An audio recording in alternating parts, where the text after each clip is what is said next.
Assalamualaikum warahmatullahi wabarakatuh. Halo, jumpa lagi bersama saya Netra Kala. Kali ini saya akan membawakan cerita mistis yang berjudul Wanita Penunggu Toilet Pabrik. Sebelum lanjut ceritanya, tekan dulu tombol like, subscribe, dan lonceng notifikasi. Bagi yang ingin membaca secara langsung, link akan saya sertakan di kolom deskripsi. Tanpa berlama-lama lagi, mari kita mulai ceritanya. Mas, aku boleh minta tolong gak? Ujar sosok wanita dengan perawakan tinggi, rambut di atas pinggang, dengan wajah manis dan berkulit kuning langsat. Merasa tidak ada jawaban dari sang kakak, Gita kembali berkata, "Mas, halo," ucapnya sambil melambai-lambaikan tangan di depan mata Bagus. "Kenapa sih? Gangguin aja. Udah, sana keluar," sahut Bagus masih terfokus dengan game di layar komputernya. "Bikinin aku surat lamaran kerja, Mas. Aku pengen kerja. Bosen tahu di rumah terus," sungut Gita. Memang Bayu sedikit kasar, namun kasih sayang untuk adiknya tidak bisa ditawar lagi. Gita merupakan harta peninggalan dari kedua orang tuanya yang paling berharga. "Emang uang yang Mas kasih gak cukup? Mbakmu aja malah males kerja?" tanya Bayu yang sudah menghentikan aktivitasnya kali ini. "Cukup, Mas. Tapi aku juga pengen belajar mandiri. Kalau uang peninggalan ayah ibu sudah habis dan kamu makin banyak pengeluaran, kan jadi beban buat aku. Ya kalau Mbak Nawang kan dia udah jadi istrimu. Yang pasti bantu ngurus rumah tangga, ngurus anakmu, masih ngurusin kamu. Capek lah," ujarnya panjang lebar. "Memang kamu mau ngelamar di mana?" Bagus yang mulai penasaran dengan keinginan adiknya. Dia tahu kalau Gita orangnya manja sekali. Bahkan dia pikir nanti calon suaminya harus ekstra sabar untuk mengikuti mood Gita. "Kemarin aku ditawari kerja di pabrik X. Nggak jauh kan dari sini?" ujar Gita bersemangat melihat tanda-tanda kalau kakaknya akan mengizinkan. "Serius kamu? Yakin kerja di pabrik? Capek loh," kata Bagus. "Ya serius, ini juga udah ditawarin sama temanku. Kebetulan pas butuh banyak karyawan di sana," lanjut Gita. Bagus sedikit heran dengan kemauan Gita kali ini. Kerja di pabrik tidak semudah yang dibayangkan. Bukan perkara gaji, tapi pasti banyak intrik yang akan terjadi. Bagus sendiri pernah mengalami hal tersebut. "Ya udah, nanti ku buatin. Kamu siap-siapin datanya ya." Dasar manja, mau kerja ke orang lain yang diminta buatin CV sama surat lamaran. Lanjut Bagus yang sudah kembali menatap layar komputernya. "Yes, makasih Mas Bagus yang ganteng. Kemarin aku beli barang COD dan bayarin ya. Aku udah bilang Mbak Nawang dan dibolehin," ucap Gita sambil berlari menuju pintu. "Kalian berdua itu sama aja, mirip, pantas akur." Malamnya mereka bertiga ditambah satu orang balita sedang bercengkerama di depan meja makan. Kegiatan rutin yang memang diharuskan oleh Bagus sebagai kepala keluarga. Baginya adalah berkumpul bersama keluarga setelah seharian melakukan aktivitas bisa menjadi obat yang manjur untuk menghilangkan lelah. "Jadi kamu Git lamar kerja?" ucap Nawang. "Jadi Mbak, tadi udah dibikinin sama suamimu tercinta." "Baik kan dia?" sahut kita sambil memangku Hisyam ponakan kecilnya. "Ya semoga lancar ya Git. Hati-hati loh ya kalau diterima. Kerja di pabrik nggak selamanya enak," ujar Nawang memberikan wejangan. Gita hanya mengangguk-ngangguk bersemangat untuk menjawab wejangan dari kakak iparnya. Malam kian larut, mereka sudah kembali ke kamar masing-masing. Kamu tahu nggak, Dek? Sebenarnya aku khawatir sama Gita. Bayu memulai pembicaraan. Khawatir karena dia mau kerja. Dia udah besar dan lagi pula dia harus belajar mandiri juga, ucap Nawang. Bukan perkara itu, tapi kamu tahu kan kalau dia gampang banget ketempelan sama demit. Makanya aku sering larang dia buat ini itu. Mas, kamu itu gak perlu berlebihan. Zaman udah modern kok masih percaya sama gituan, kilah Nawang. Karena malas mendengar perkataan suaminya, Nawang memutuskan untuk tidur. Beberapa hari kemudian, Gita mendapatkan informasi kalau dia diterima di pabrik tersebut. Posisi yang dia dapatkan adalah sebagai asisten kepala produksi. Memang benar, bukan posisi yang tinggi. Namun dengan penuh rasa syukur, Gita menerima itu semua. Hitung-hitung sebagai pengalaman. Kamu yakin, Git? Itu berat loh jadi operator. Belum, nanti kalau kamu dapat shift 3, komplain Bagus. Ya, bukan operator juga. Kan aku nggak pegang mesin, cuma di awal aja aku diajari pakai mesinnya. Biar aku tahu hasil dari produknya bagus atau tidak, kata Gita. Karena bersikukuh, akhirnya sang kakak hanya bisa menuruti kemauan adiknya. Jadi, kapan mulai kerja? Ujar Nawang yang sembari tadi hanya melihat perdebatan mereka. Tidak etis baginya ketika harus ikut campur atau melarang keinginan kita. Besok Mbak, doakan ya. Hari pertama bekerja, Gita diajak berkeliling perusahaan oleh Wati selaku HRD di sana. Karena pabrik tersebut memproduksi makanan dan kebutuhan pokok, maka ada area-area steril yang mesti menggunakan kartu entry pass khusus. Namun untuk sementara di awal Gita mendapatkan bagian packing yang berada di salah satu bagian pabrik yang cukup jauh dari kantor utama. Tapi itu semua tidak masalah baginya. Misi Mbak, toilet di sebelah mana ya? Ujar Gita saat sudah berada di area packing. Itu lurus paling ujung dekat mesin 7, ada tulisannya kok. Buru-buru Gita menuju toilet untuk menuntaskan hajatnya. Setibanya di toilet, Gita sedikit merasa heran. Begitu kotor dan tidak terawat. Beberapa pintu rusak, bahkan banyak coret-coretan di dindingnya. Suasananya pun terbilang horor karena berada di ujung dengan penerangan minim. Menghela nafas, kemudian Gita masuk di salah satu bilik. Terdengar beberapa percakapan dari pekerja yang ada di sana. Tidak mau tahu dengan itu semua karena dia sadar akan statusnya sebagai karyawan baru. Segera setelah dia selesai, buru-buru dia meninggalkan tempat tersebut. Mari Mbak, ucap Gita saat melewati salah satu dari mereka yang berdiri paling jauh. Tidak ada jawaban dari orang itu. Sombong banget gak direspon, batinnya. Sementara kedua pegawai lainnya justru melihat Gita keheranan. Setelah itu mereka segera mengikuti keluar toilet. Seharian penuh Gita diajak berkeliling area pabrik.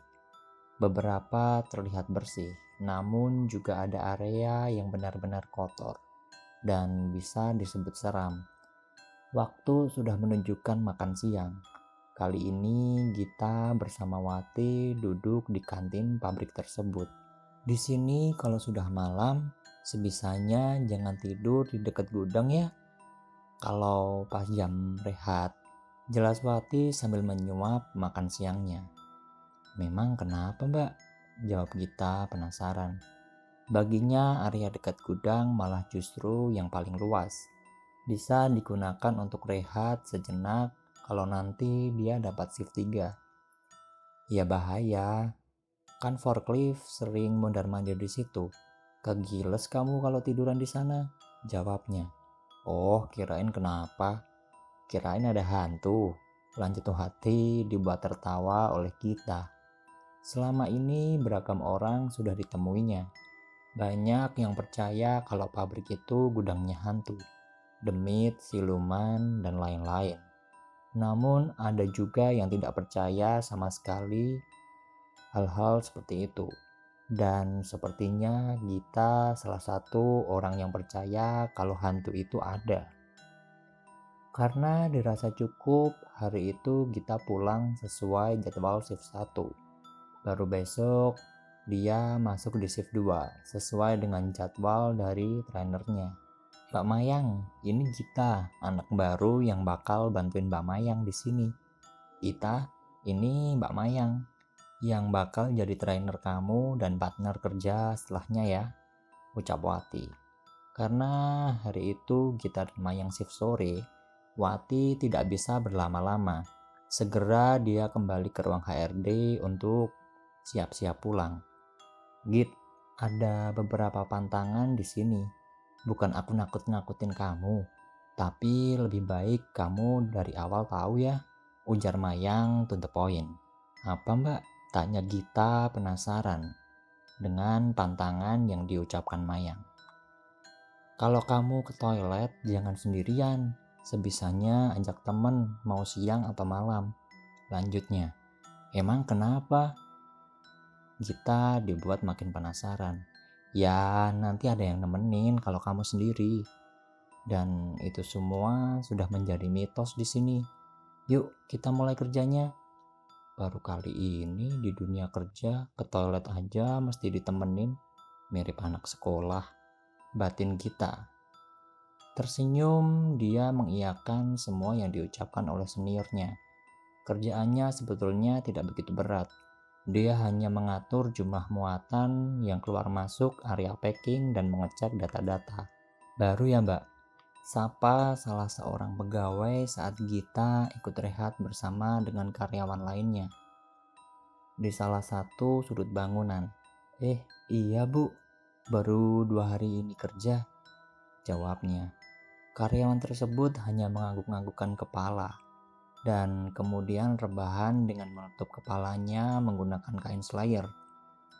Sementara Gita merasa ingin ke toilet, dia bingung teringat dengan pantangan dari Mayang. Namun dia sungkan jika harus meminta ditemani. Terlebih dia belum kenal dengan mereka semua. Celingukan mencari Mayang namun batang hidungnya tidak kelihatan. Bodo amat lah daripada batu ginjal, batinnya. Mengira area dekat toilet akan ramai dengan karyawan yang sedang beristirahat, namun dugaannya salah. Area dekat gudang begitu sepi. Benar yang dikatakan Wati, area dekat gudang ternyata steril, batinnya. Karena sudah tidak tahan, akhirnya dia nekat untuk berjalan ke toilet. Dari jauh dia melihat ada satu orang pekerja berdiri di dekat pintu. "Untung ada orang," ucap Gita merasa lega.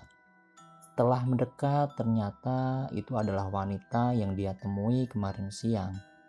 Karena masih dongkol, Gita berniat untuk tidak menyapanya. Dia sudah hampir mendekati pintu toilet dan sudah melangkah melewati orang tersebut.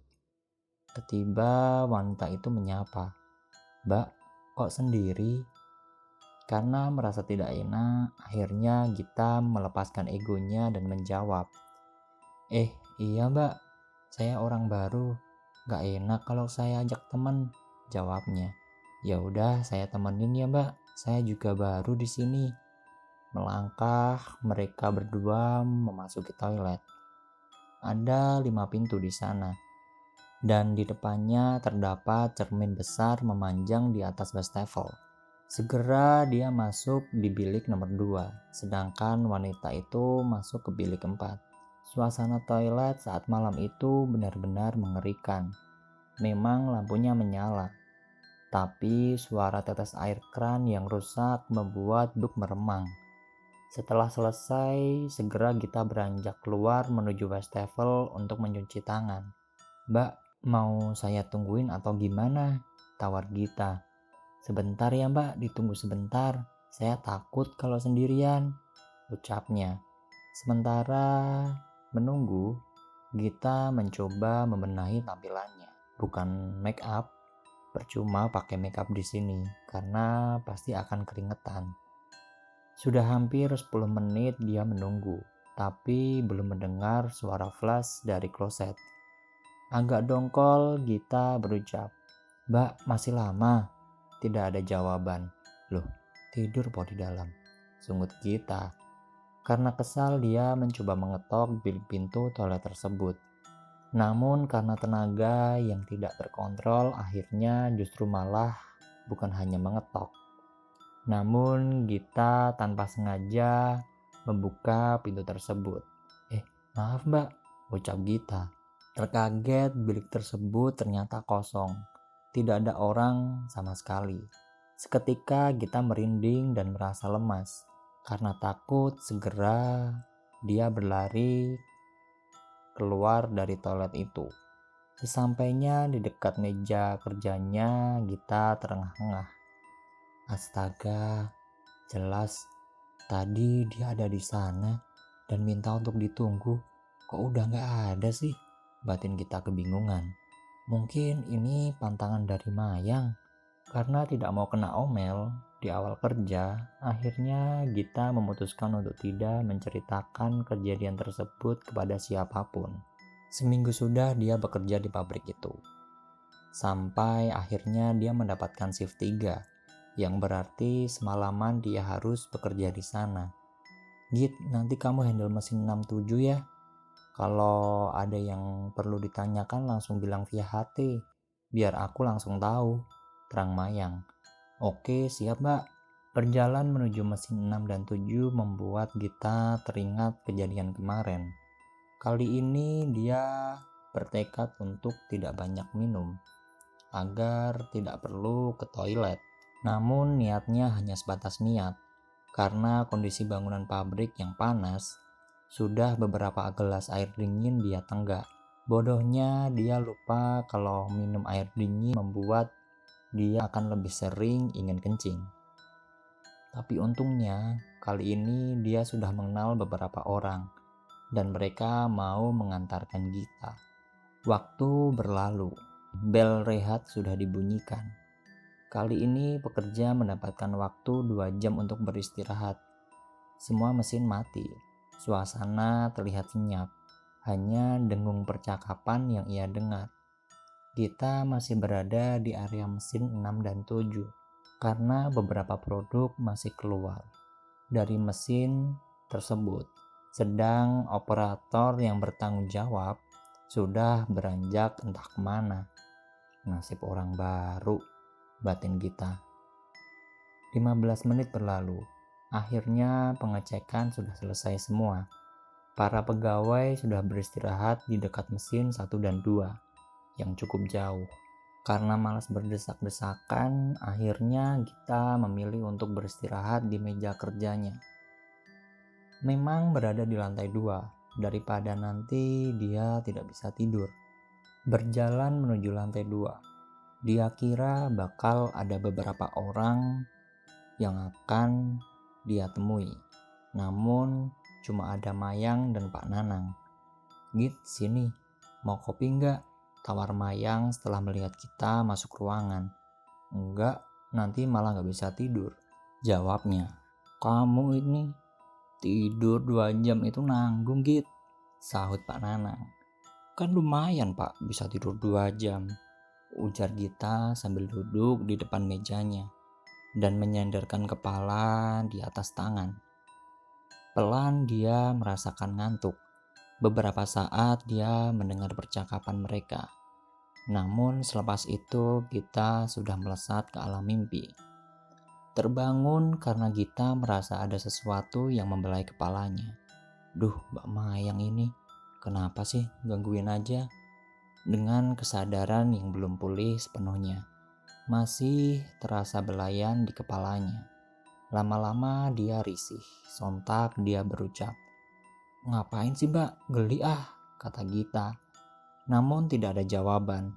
Mencelos seketika Gita membuka mata, kaget dengan apa yang dia lihat. Mbak Mayang sudah tidur di ujung ruangan, sedangkan Pak Nanang tidak terlihat batang hidungnya. Karena panik, merasa khawatir dia sedang dilecehkan, segera dia mencoba memegang tangan di kepalanya, berniat mau mencakar. Namun justru yang dirasakan adalah kulit yang dingin dan kering. Yakin itu adalah tangan seorang laki-laki berumur, Gita mencoba mendongak untuk melihat siapa yang sedang memegang kepalanya. Sialnya ketika melihat pelaku tersebut bukan manusia yang dia lihat, tapi sosok wanita dengan separuh badan yang hancur dan tangan yang hampir putus. Merasa syok dengan apa yang dia lihat, Gita hanya bisa menangis. Sosok tersebut memberikan senyum yang mengerikan. Bibirnya yang sobek di sebelah kiri terus memanjang sampai ke telinganya yang menggantung hampir lepas. "Aku temenin ya mbak," katanya masih dengan senyum mengerikan. Darah menetes-netes dari lubang mulut dan hidungnya yang rusak. Tidak kuat dengan apa yang dia lihat, langsung Gita pingsan di tempat. Beberapa waktu kemudian ketika terbangun, Mayang mengira Gita masih tidur. "Wah, anak ini kebo juga nih," gumam Mayang. Namun ketika mendekat, anehnya posisi Gita seperti orang yang terjatuh dari kursi. Segera dia mencoba membangunkan Gita dan mencoba mencari pertolongan lewat HT. Setelah itu Gita dipindahkan ke ruang kesehatan. "Udah sadar Git?" ucap Mayang saat melihat Gita mulai bergerak dan membuka mata. Teringat akan kejadian tadi, Gita langsung memeluk Mayang. Dia menceritakan semua kejadian yang dilaluinya. "Baru pertama kali ini dia sampai membelai orang," ucap Mayang. "Maksudnya mbak?" tanya Gita. "Kamu ke toilet sendirian?" ujar Mayang yang tidak mengindahkan pertanyaan dari Gita. Saat itu Gita hanya mengangguk dan menceritakan apa yang sudah terjadi waktu di toilet kemarin malam. "Kan aku sudah bilang minta ditemenin. Mau kamu orang baru atau lama pasti ada kok yang mau nemenin. Kamu sudah dikasih tahu Wati kan kalau tidak boleh tiduran atau istirahat di dekat gudang?" tanya Mayang. Sekali lagi Gita hanya mengangguk. "Itu karena pernah ada kejadian, ada karyawan yang nekat tidur di sana. Sedang waktu itu memang produksi lagi melimpah. Mungkin karena kecapean dan buru-buru pengen istirahat, operator forklift tidak melihat sekitar. Dan akhirnya karyawan itu tertusuk besi dan terlindas forklift," cerita Mayang sambil bergidik. "Akhirnya setelah kejadian itu tidak ada lagi yang tiduran di sana. Istirahat pun tidak boleh. Dan anehnya tiap kali ada orang yang mau ke toilet sendirian, pasti diperlihatkan sosok tersebut. Dan namun kali ini dia sampai berbuat seperti itu. Mungkin dia suka sama kamu Git," kata Mayang.